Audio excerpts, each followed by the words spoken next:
अस्सलाम वालेकुम रहमतुल्लाहि वबरकातुहू। सरकार वारिस पाक दानिस्ता फ़कीहों के लिए और मुरीदों के लिए कुछ नसीहत ख़ास इरशाद फरमाई है। हुज़ूर वारिस पाक की वाणी कथन जहाँ तक प्राप्त हो सके हैं पाठकों के लिए अंकित किए जाते हैं। अपनी वजह पर कायम रहो, अपने जीवन यापन का सदैव एक ढंग सिथर रखो। जो घर बैठे शिष्य होते हैं उसको बैतुल वजा कहते हैं। अगर 7 दिन का उपास हो तो भी जुबान पर ना लावे और अल्लाह से भी ना कहे क्या वो नहीं जानता जो आपके पास है।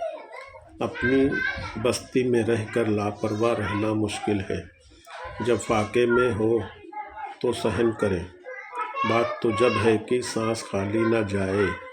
लोगों ने पूछा कि किससे सांस न खाली जाए, तो वारिस पाक ने कहा अल्लाह से। एक रंग रहे।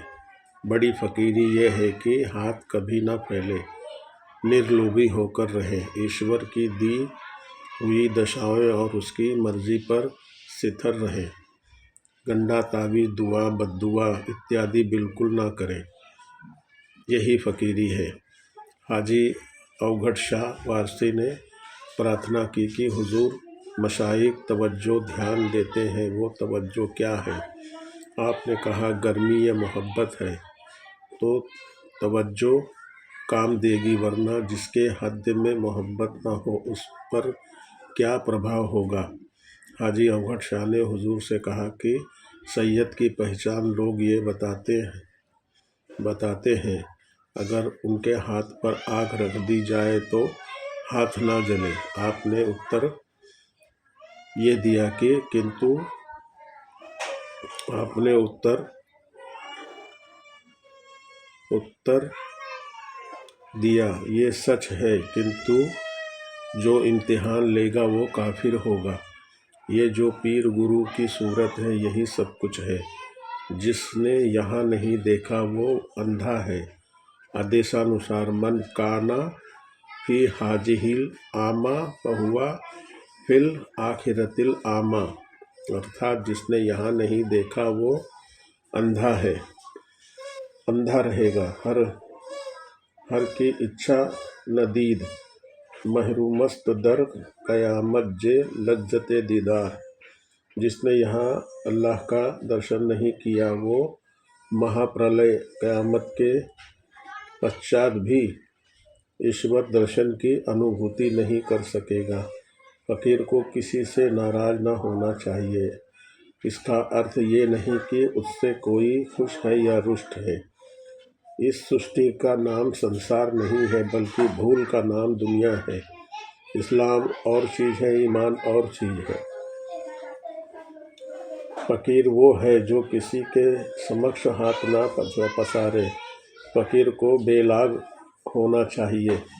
फ़कीर को संपूर्ण सृष्टि से बेगरज होना चाहिए और निस्वार्थ रहना चाहिए। फ़कीर किसी का मोहताज नहीं होता। फ़कीर को सवाल हराम है। फ़कीर को किसी वस्तु को किसी से मांगना निषेध है। संसार फसाद झगड़े का घर है और संसार वाले ईश्वर से दूर रहते हैं। दुनिया की मोहब्बत बुरी चीज़ है।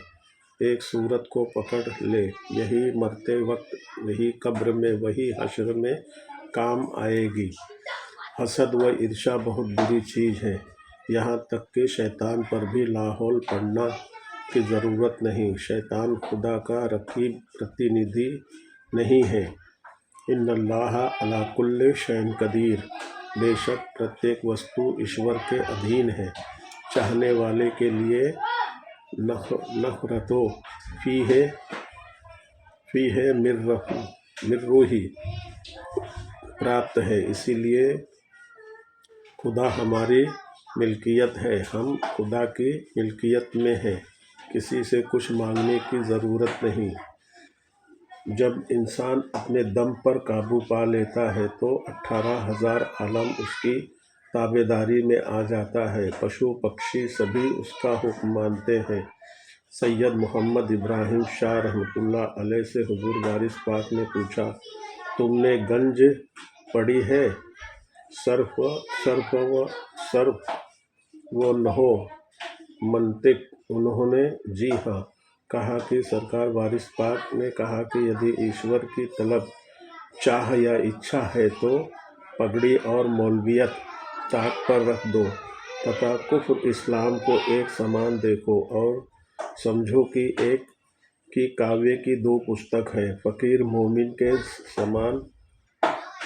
के समान है, किंतु वास्तविक उद्देश्य के प्राप्त करने के रास्ते में विभिन्नता पाई जाती है। किंतु अहले बैत मोहम्मद सल्लल्लाहु अलैहि वसल्लम के ख़ानदान वालों की मोहब्बत शर्त है। सैयदना हमारे सैयद मारूफ शाह साहब कहते हैं कि एक बार सरकार वारिस पाक काव्य ग्रंथ मसनवी मौलाना रूम का अध्ययन कर रहे थे। उसी बीच आपने कहा कि प्रत्येक मनुष्य का कर्तव्य है कि अपने मन और अपनी इच्छा शक्ति को वश में रखो, अंत सफल हो जाएगा। यदि इच्छाओं की भागदौड़ हाथ से छूट गई तो उसे फांसी की सजा दी जाएगी। जो कलम दर दस्ते गद्दारे बूबद, ला जुर्म मंसूर बरदारे बूबद। जब कलम गद्दार के हाथ होगा तो शक नहीं कि मंसूर को फांसी पर लटकना होगा। ये पद पढ़कर आपने कहा, शब्द गद्दार से अर्थ है इच्छा शक्ति। मनुष्य को चाहिए कि खुदा पर भरोसा रखे। जब खुदा ने उसकी आवश्यकताओं का उत्तराधित्व लिया है तो अवश्य पूरा करेगा। यानी जिम्मेदारी लिया है तो, किंतु तस्दीक चाहिए। जब जिम्मेदार ऐसा अल्लाह है तो सोचना क्या है, अति व्यर्थ है। बड़ी वजहदारी यह है कि जो करे सो उसे किया जाए। बड़ी फकीरी यह है कि 10 आदमियों को रोटी देकर खाए। ये बात सरकार ने नादिर हुसैन वारसी नरग्रामी से फरमाया। पीर गुरु बहुत है, मुरीद चेला बहुत मुश्किल से मिलता है। मुरीद चेला होना चाहिए। मुरीद अर्थात चेला होगा तो पीर गुरु की छाती पर सवार होकर प्राप्त करता है।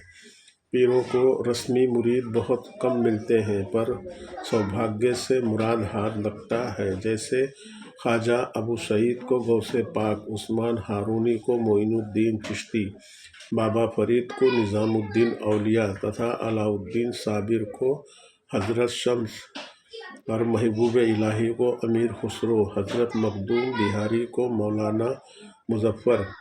एक बार आपने कहा कि आदमी होना चाहिए, आदमी होना बहुत मुश्किल है।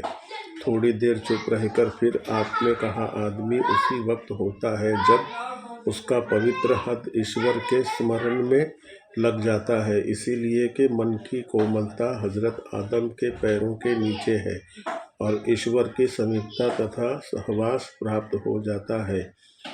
जब साथ संगीत हो जाता है तो वनिष्ठता मिल जाती है। फकीर लोग वर्षों अचंभे में पड़े रहते हैं कि इसके पश्चात विलायत और नबुवत का यश प्रकट होने लगता है। जब कुछ न रहा तो फकीर हो गया। फकीरों में बनावट नहीं और सांसारिक व्यक्तियों में बनावट होती है। जितने शिष्य हैं सब हमारी संतान है। जिसको जितनी हमसे मोहब्बत है उतना ही उसको अपने भाइयों से मेल है। जो लड़का अपने माँ बाप से मोहब्बत करेगा उसको अपने भाई बहन से मेल रहेगा।